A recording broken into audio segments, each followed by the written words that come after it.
नमस्कार, मैं जूली तिवारी। आप देख रहे हैं डेली न्यूज। डेली न्यूज में आप सभी का स्वागत है। तो चलिए नजर डालते हैं आज के कुछ मुख्य समाचारों की ओर। सुप्रिया सुळे ने बजट पर की दिल्ली में पत्रकार परिषद, सरकार पर लगाए कई आरोप। राष्ट्रवादी कांग्रेस पार्टी की वरिष्ठ नेता सुप्रिया सुळे ने आज दिल्ली में बजट पर एक अहम पत्रकार परिषद आयोजित की। इस दौरान उन्होंने बजट को लेकर सरकार की आलोचना की और कई महत्वपूर्ण मुद्दों पर अपनी बात रखी। सुप्रिया सुळे ने पत्रकारों को संबोधित करते हुए कहा, यह बजट जनता की उम्मीदों पर खरा नहीं उतरा है। सरकार ने बड़े बड़े वादे किए थे, लेकिन उन्हें पूरा करने में असफल रही है। बजट में कई महत्वपूर्ण क्षेत्रों की अनदेखी की गई है। उन्होंने बताया कि कृषि क्षेत्र के लिए पर्याप्त धन नहीं दिया गया है। किसानों की समस्याओं को हल करने के लिए इस बजट में कोई ठोस योजना नहीं है। उनकी आय बढ़ाने और उन्हें राहत देने के लिए आवश्यक प्रावधान नहीं किए गए हैं। शिक्षा और स्वास्थ्य के क्षेत्र में भी बजट को लेकर सवाल उठाए गए। सुप्रिया सुळे ने कहा कि सरकार ने शिक्षा और स्वास्थ्य के लिए पर्याप्त धनराशि आवंटित नहीं की है। बच्चों की सुरक्षा और आम जनता की स्वास्थ्य सेवाओं को सुधारने के लिए और अधिक निवेश की जरूरत है। बुनियादी ढांचे के विकास पर सुळे ने कहा कि बजट में बड़ी परियोजनाओं की घोषणा तो की गई है, लेकिन उनके लिए आवश्यक धनराशि की व्यवस्था नहीं की गई है। उन्होंने कहा कि सिर्फ घोषणाएं करने से विकास नहीं होगा, इसके लिए ठोस कदम उठाने की आवश्यकता है। सुप्रिया सुळे ने सरकार पर जनहित के मुद्दों की अनदेखी का आरोप लगाते हुए कहा, यह बजट केवल बड़े उद्योगपतियों और धनी लोगों के हितों को ध्यान में रखकर बनाया गया है। आम जनता के लिए इसमें कुछ भी नहीं है। पत्रकार परिषद के अंत में सुळे ने कहा, हम इस बजट का कड़ा विरोध करेंगे और सरकार से मांग करेंगे कि वह जनता की जरूरतों को ध्यान में रखते हुए पुनर्विचार करे। यह बजट केवल आंकड़ों का खेल है, जिसमें वास्तविकता कोसों दूर है। सुप्रिया सुळे की इस पत्रकार परिषद ने बजट को लेकर एक नई बहस छेड़ दी है। देखना होगा कि सरकार इन आरोपों का क्या जवाब देती है और क्या वाकई बजट में कुछ बदलाव किए जाएंगे। मी निर्मला जी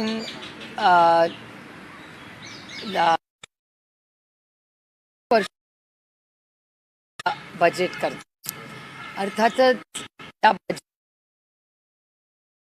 गोष्टी आहेत, पण ज्या चांगल्या गोष्टी आहेत त्या काँग्रेसच्या आणि इंडिया अलायन्सच्या मॅनिफेस्टोमधल्या आहेत. हा गमतीचा भाग आहे. म्हणजे भारतीय जनता पक्षाचा मॅनिफेस्टो तुम्ही काढला आणि इंडिया अलायन्स आणि काँग्रेसने केलेला मॅनिफेस्टो यातलं सगळ्यात मोठं उदाहरण म्हणजे एंजल टॅक्स. एंजल टॅक्सबद्दल ते काही बोलले नव्हते, पण काँग्रेस बोलली होती. त्याच्यामुळे अनेक अशा गोष्टी ज्या आहेत किंवा जी न्याय नावाची जी स्कीम इंडिया अलायन्स आणि काँग्रेसने रेकमेंड केली होती, त्याचंच डुप्लिकेशन म्हणा, रेप्लिकेशन म्हणा, हे या बजेटमध्ये आलेलं आहे. आणि ह्या सगळ्या बजेटमध्ये अनेक गोष्टी झालेल्या, ज्याच्यावर मी सविस्तर उद्या हाऊसमध्ये बोलणारच आहे. पण सगळ्यात गमतीची भाग आहे की कुठल्या राज्याला दिलं, कारण का हे देशाचं बजेट आहे, कुठल्या राज्याचं बजेट नाही आहे. त्यामुळे देशाच्या बजेटकडून आमच्या अपेक्षा होत्या की प्रत्येक राज्याला समान अधिकार हा मिळाला पाहिजे.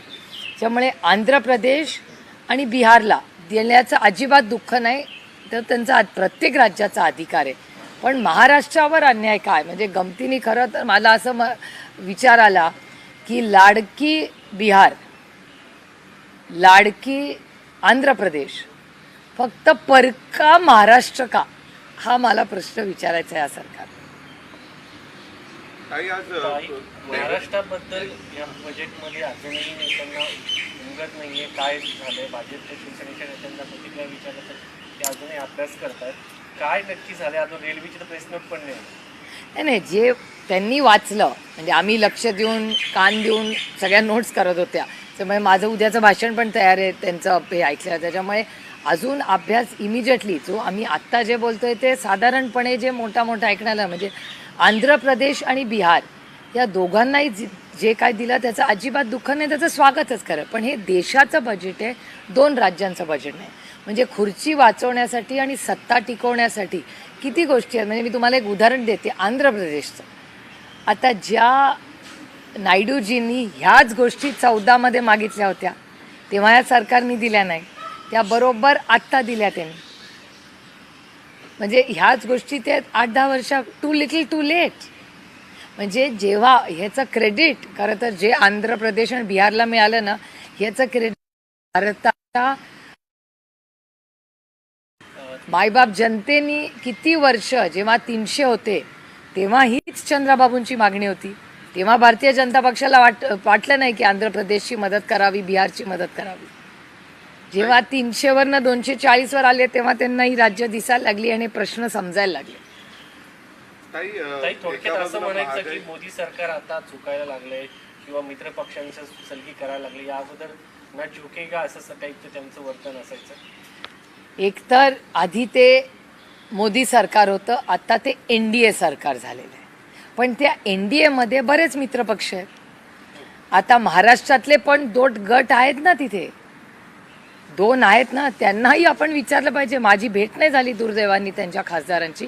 मलाही प्रश्न पडलाय की 2 राज्यांना मित्रपक्षात तुम्ही नाव देता, मग महाराष्ट्राने असं काय केलं की महाराष्ट्रातल्या दोन्ही मित्रपक्षांना काहीच त्यांच्या पदरात पडलं नाही, म्हणजे महाराष्ट्राच्या पदरात काहीच पडलं नाही. महाराष्ट्राच्या विधानसभा निवडणुकीत पराभव होईल हे समोर दिसत असल्यामुळेच निधी दिलेला नाही का? मग महाराष्ट्राच्या वाटेला काय दिलं नाही असं वाटतं? ह्याचा हे बघा, हे देशाचं बजेट आहे. मला ते खरंच खूप हलक्याने पण घ्यायचं नाही, कारण काय देशाचं बजेट आहे. भारत सरकार म्हणजे मोठा भाऊ आहे प्रत्येक राज्याचा. आणि फक्त महाराष्ट्र कशाला, अनेक राज्य ज्यांना काहीच नाही. ही 2 सोडून म्हणजे आता जे त्यांनी लुक ईस्ट म्हणून जे बनवलेलं आहे त्याच्यात पण क्वांटिफाय काय केलंय.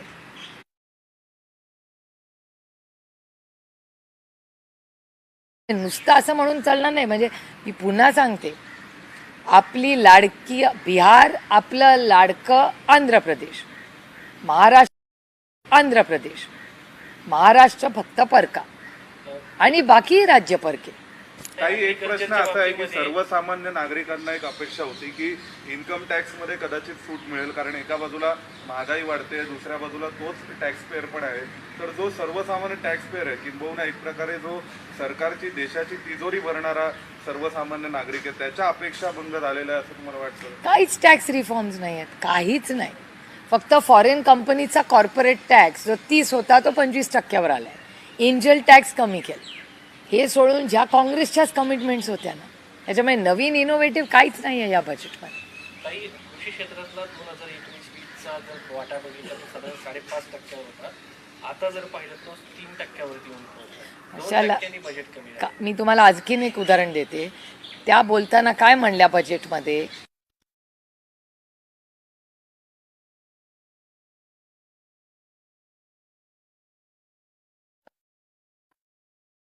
डबलिंग ऑफ फार्मर्स इन्कम आम्ही करणार. मग 50% होत नाही, कारण का कॉस्ट पण वरती गेली आहे. त्याचा हिशोब कोण करणार? हे सगळं क्वांटिफायच होत नाही. आणि सगळ्यात महत्त्वाचं आश्चर्यजनक गोष्ट जी मला खूप खटकली या बजेटमध्ये, land reforms. Land is a state subject, राज्याचा विषय आहे जमिनी. त्याच्यावर हा कोऑपरेटिव्ह फेडरलिझम, ज्याच्याबद्दल जेव्हा अरुणजी हयात होते तेव्हा सातत्याने, जेव्हा अर्थमंत्री होते तेव्हा कोऑपरेटिव्ह फेडरलिझम हा अरुणजींचा अतिशय लाडका शब्द होता. मग त्या कोऑपरेटिव्ह फेडरलिझमचं काय झालं? अनेक ते जे निर्मलाजी जे म्हणाल्या की आम्ही सगळे लँड रेकॉर्ड्स जे आहेत त्याचं डिजिटलायझेशन करतोय, हे सगळीच राज्य करतायत. कुणाचंही सरकार असतं तरी ते काम होते. आणि land is a state subject. मग राज्याच्या विषयामध्ये केंद्र सरकार का जात आहे? This is going in to insulting, hurting cooperative federalism. ह्याच्यावर मी बोलणार आहे उद्या सविस्तर. ताई, प्रकाश आंबेडकरांनी एक ट्विट केलंय, त्याच्यामध्ये पवार साहेबांना म्हटलंय की आरक्षण बचाव रॅलीला आमच्यासोबत सहभागी व्हा. तो आंबेडकरजी आणि आदरणीय पवार साहेबांच्या अंतर्गत प्रश्न आहे, मी कसं काय बोलतो? काही बजेटरी अलोकेशनमध्ये आणखीन एक जर यावेळेस पाहिलं तर वेलफेअर स्कीम्सच्या बाबतीत कुठल्याच प्रकारची घोषणा वाढवण्याबाबत दिसत नाही. म्हणजे पूर्वी दरवेळी जेव्हा सरकारचं बजेट यायचं तेव्हा अमुक अनुदानाची योजना किंवा सानुग्रह अनुदानाची योजना, मग त्यात दरवर्षी वाढ व्हायची. यावर्षी वाढ दिसत नाहीये, का असं झालं तुम्हाला? नाही, त्यांनी काही वेलफेअर स्कीम्स घेतलेल्या आहेत ज्या राज्यांच्याच कॉपी आहेत. म्हणजे तामिळनाडू आणि महाराष्ट्राच्या ज्या 1-2 स्कीम्स आहेत त्याच त्यांनी इथे घेतलेल्या आहेत. जे न्याय स्कीम जी काँग्रेसची होती तीच बरीचशी त्यांनी आज इथे कॉपी अँड पेस्ट करायचा प्रयत्न केलेला आहे आजच्या त्यांच्या सगळ्या महायुतीमध्ये. ताई, मुख्यमंत्री पदावरून अनेक दावे प्रतिदावे केले जात आहेत. आज संजय राऊत यांनी एक दावा केला की महायुतीमध्ये 7 मुख्यमंत्री आहेत, 3 राज्यात आहेत, 2 वेटिंगवर दिल्लीत आहेत आणि 2 वेटिंगला महाराष्ट्रात आहेत. त्याच्यावर शिंदे गटातल्या खासदारांनी अशी टीका केली, महायुतीकडे 7 असले तर महाविकास आघाडीकडे 77 मुख्यमंत्री आहेत. आमच्याकडे टॅलेंटची कमतरताच नाही आहे. एक तर या देशात टॅलेंटची कमतरता नाही, अशा कुठल्याही गैरसमजात कोणी राहू नये. अहो पोरं जगतात तो आईशिवाय. त्याच्यामुळे कोणीही टॅलेंटच्या कमतरतेत या देशामध्ये कधी तो चालेल. म्हणजे मुख्यमंत्री खूप बनण्याची टॅलेंट क्षमता असलेले तितके अर्थातच कोणी तुम्हाला सांगितलं की हाच मुख्यमंत्री म्हणून होऊ शकतो. या देशात टॅलेंटची कमतरता कुठल्याच जबाबदारीत नाही. ना माझ्या ना तुमच्या ना तुमच्या कॅमेरामॅनच्या. सगळे टॅलेंटेड खूप लोक आहेत या देशात. आता नीट बद्दलचा नीटचं हे चाललंय. त्याच्यामुळे आम्ही वाट बघतोय. त्याची तारीख उद्यावर जाईल.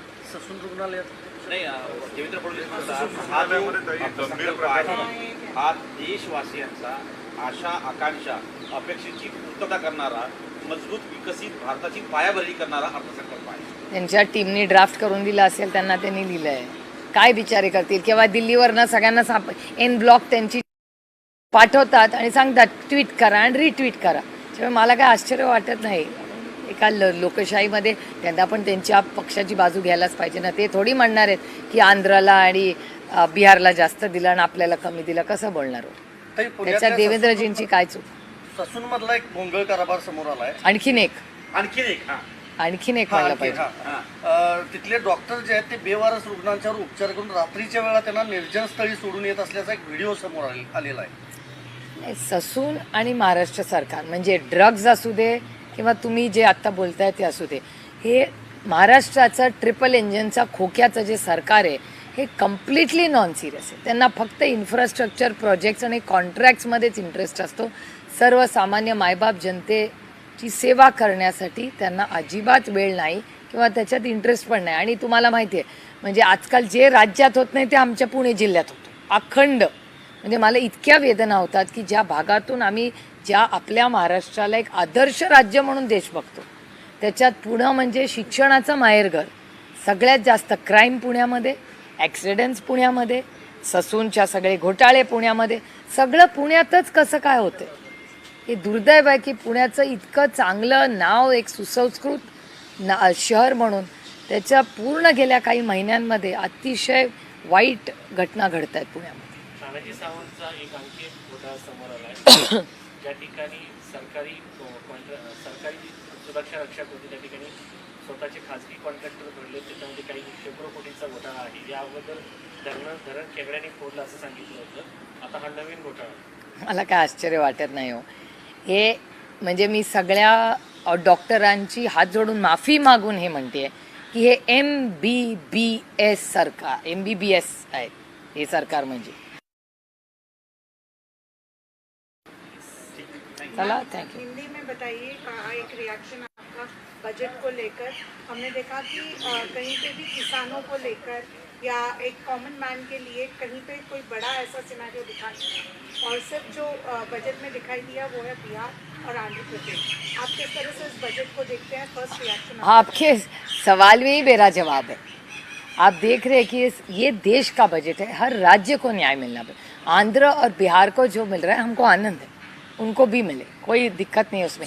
लेकिन कितना स्ट्रेटेजिक है, कितना पॉलिटिकल है ये, इस बारे में सबके, पहले किसान हो महिला हो, ये पूरा जो बजट है जो आंध्र को ये दे सकते थे 10 साल पहले. आपको याद होगा चंद्रा बाबू जी यही तो मांग 10 साल कर रहे थे.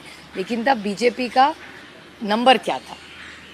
तो जब 303 थे तो चंद्रा बाबू के लिए कुछ नहीं किया इस सरकार में, ना जगन मोहन रेड्डी के लिए की. ये मांग क्या कर रहे थे? चंद्रा बाबू जी जो मांग कर रहे थे वही तो जगन मोहन रेड्डी मांग रहे थे. तो ये जो बिहार को और आंध्र प्रदेश को मिला है उसका क्रेडिट इस देश की जनता को जाता है. इस देश सारी जनता ने जो वोटिंग किया और 303 से 240 पे आके रखा, उसमें भी 40-50 सीट ज़रा ऐसी है और वो थोड़ी क्वेश्चन मार्क में भी है. तो इसका पूरा जो आज विकास का निधि जो आंध्र और बिहार को आया है वो पूरा क्रेडिट इस देश की इस जनता को जाता है. चला थँक्यू. उद्या ताई किती वाजता?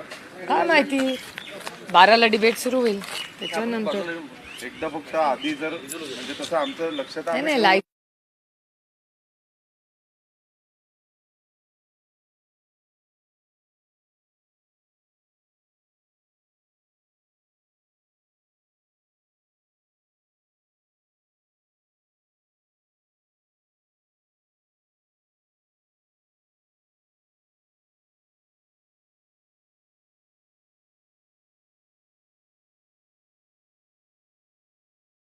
के लिए बस इतना ही।